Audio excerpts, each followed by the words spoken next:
And finally, new rule. Stop saying that Whoopi Goldberg getting yanked from The View right after she attacked me on The View is karma. There's no such thing as karma. Sorry. Sorry, but life is random. The only word to describe it when a big game hunter gets trampled by an elephant and then eaten by lions is hilarious.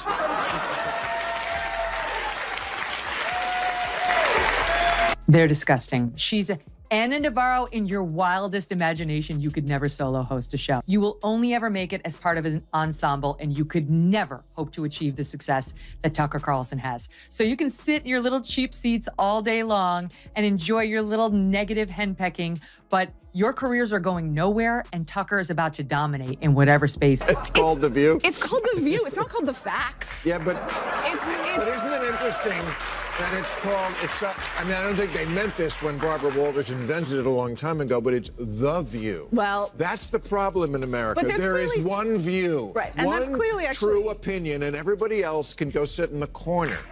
Everybody else can go sit in the corner. Thank you for joining us. Now, let's begin.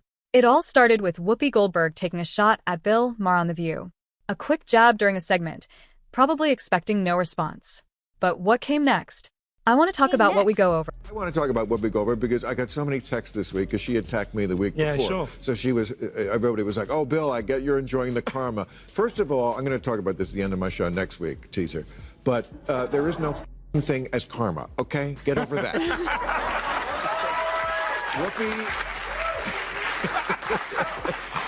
attacks me on a regular basis. She says stupid shit on a regular basis. They just happen to coincide. Cool. Maher didn't just clap back. He tore down the stage from afar. No need to sit at the table or sip coffee with the panel. He aimed straight for the foundation of The View and pulled it apart piece by piece. And here's where it gets wild.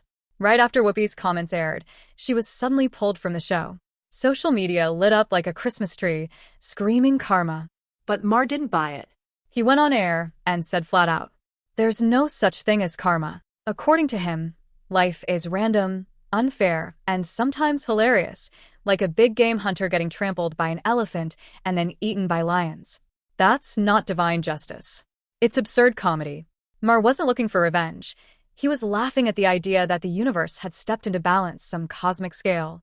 What really got him fired up was how often Whoopi throws insults and nonsense his way, and how people cheered when she finally stumbled. That hot mess they air in the mornings, called The View, had to issue not one, not two, not three, but 4 legal corrections.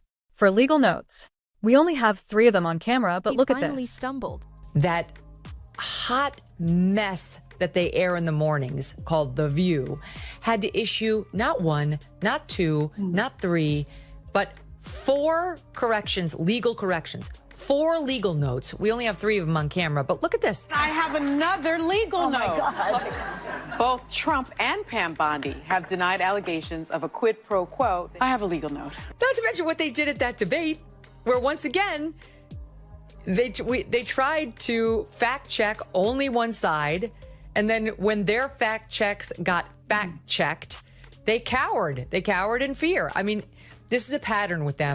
By the way, no yelling, no dramatics. She calmly ripped into the show with pinpoint accuracy, calling it what many viewers had been thinking but never dared to say.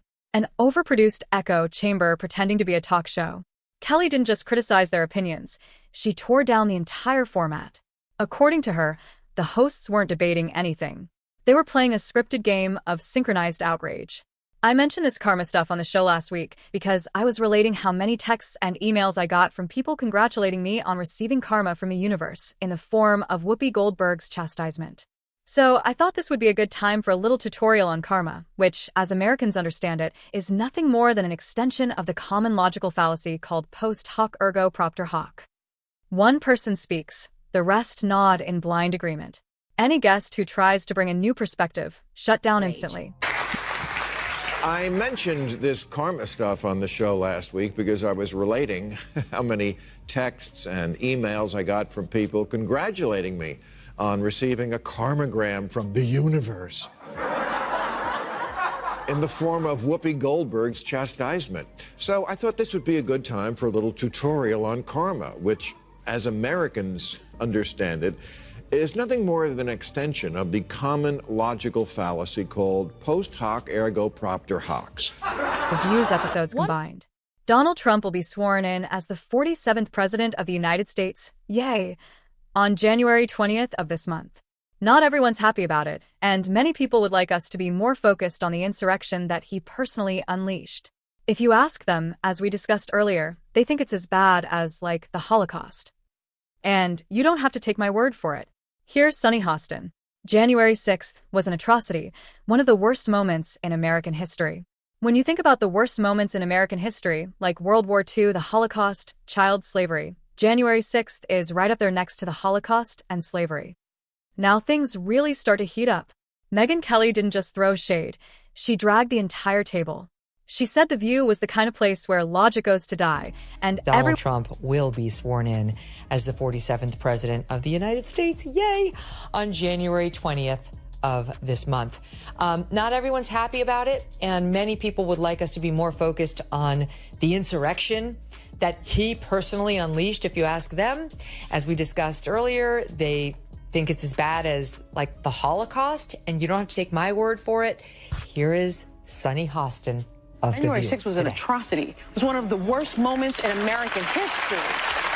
And when you think about the worst moments in American history, like World War II, things that happened, like the Holocaust, chattel slavery. Yeah, the January 6th is right up there next to the Holocaust and slavery. Another said, because we see it anyway.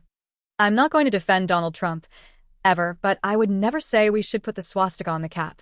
Because you can hate Donald Trump, but you can't hate everybody who likes him. That's half the country. I don't want to live in a country where I hate half the country, and I don't. How dare you disagree with me? Instead of giving viewers solid arguments or balanced views, they deliver emotional chaos, with a smile.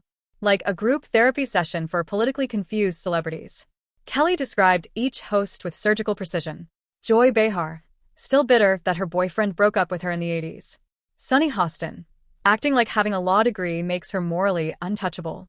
Alyssa Farah Griffin, the so-called conservative who feels about as convincing as a vegan at a Texas barbecue. Whoopi Goldberg, half moderator, half napper. This wasn't criticism, it was demolition. But while Megyn Kelly was calmly... And by the way, out there, that hat that you keep wearing, that red hat that says Make America Great Again, that tells people that you go along with this. So you might as well just put a swastika on the hat. Don't do that. Don't do that. Because we see it anyway.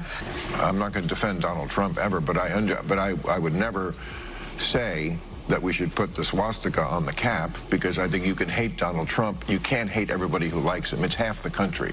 I don't want to live in that country. I don't want to live in the country where I hate half the country, and I don't hate half the country. How dare you disagree with me? He didn't mince words. Maher mocked The View for what it's become. A space where different opinions aren't debated. They're attacked. He said it's not a talk show. It's synchronized indignation. Everyone getting outraged together on cue. And God forbid someone actually challenges the status quo. Then it's panic mode. Cue the cooking segment. Roll the soft lighting. Pretend it never happened. Maher zeroed in on the hypocrisy.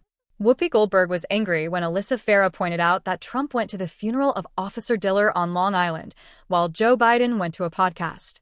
Look at Whoopi's reaction. Choose what you like there. But for Republicans, it was good imagery. Really? One day later, and I'm asking that because I was so offended, because you know who showed up, whether he was asked or not. I'm old enough to remember when it was the conservatives who hated the Jews. Yeah. Okay. Bill Maher, who has been the standard bearer for liberalism and in many ways leftism until the woke went bananas in this last decade, but for decades, that's what this guy has represented in America. I want you to note the tone they all talk with him. I want you to look at Sunny Hostin's body language and the way they look at him and everything else. Just because he is a lefty who hasn't gone completely bananas, here they are talking about the word woke. Just about politics. This was about a culture of shutting down dissent with emotional overdrive instead of rational pushback. And then came the line that left jaws on the floor. The term woke has, in my view, been co-opted by the right and weaponized, bastardized. So, I was surprised to hear you use the term because historically, as you know, because I think you're quite brilliant, woke is a word used by the Black community to note that we must be aware of social injustices. But words, why is that a bad... Whoopi Goldberg was angry when Alyssa pointed out that Trump went to the funeral of Officer Diller. Yes. On Long Island, and Joe Biden went to a podcast. Look at Whoopi Goldberg's reaction. Choose what you like there, but for Republicans, it was good imagery. Really? One day later, yes. And I'm asking that because I was so offended because you know who showed up. Yeah. And he was, whether he was asked or not. This But he is a was man invited. who didn't care what happened to the officers on January 6th. She promotes Joe Biden and Kamala Harris every day on that show. Trump wasn't supportive enough of the cops who were, yes, in danger on J 6th. How does that explain their behavior on a daily basis? He said Just sharp truths delivered with a smirk. And not a single host could touch him. But the damage didn't stop there. Maher kept going, this time, straight for The View's fake reputation as a safe space for women's voices. He called it out for what it really is, a toxic clique that shuts down any woman who steps out of line. He didn't just say it. He showed it. Megyn McCain? gone. Candace Cameron Bure? On the floor. Gone. The term woke has been, in my view, co-opted by the right and weaponized and bastardized. And so I was surprised to hear you use the term because historically, as you know, because I think you're quite brilliant, that woke is a word used by the black community to note that we must be aware of social injustices. But words and so migrate. why is that a bad thing? It's not a bad thing, and originally that was absolutely a great thing. Alert to injustice, who's not for that? But words do migrate. Now, I'll use any term you want. Okay. Because maybe that is a word that's triggering, and so let's not use that word. I don't know, want to call it the super far left? But don't tell me the left Or maybe the super far right. Well, he's talking about the left. Well, then Okay, but we talked about that. I mean, I think we agree about the danger of the super far right. You don't survive long at that table unless you stick to the script. And that script only has one acceptable opinion. And just when you thought Megyn Kelly was finished, she came back with the kill shot. She didn't just attack the show's tone or content. She broke down The View's entire formula like a high school science experiment gone wrong. Her message was razor sharp. Screaming louder doesn't make you smarter. And just because 5 people agree on something doesn't mean they're right. It just means they've built an echo chamber with throw pillows and catchy mugs. Kelly compared watching The View to auditing a class led by people who never opened the textbook. Every segment, every discussion felt like they were improvising their way through headlines they barely understood and still acted like authorities. But what made her takedown so lethal was her tone. She didn't yell. She didn't interrupt. She calmly sliced through We had a discussion on The View about world superpowers from the sound of it. That's how they got into it. And Sunny Hostin made some comments about patriotism and America and Black America. It's all in there, Jason. I mean, it's all in there. I'm going to tee it up. It starts with Alyssa Farah, who's supposed to be the Republican commentator. And then you'll hear Sunny jump in. She exposed it. And they had no defense. Then came the part that really showed how deep the rot goes. Bill Maher turned his attention to how The View handles serious political topics, especially anything related to Donald Trump or January 6th, and what he showed was downright embarrassing.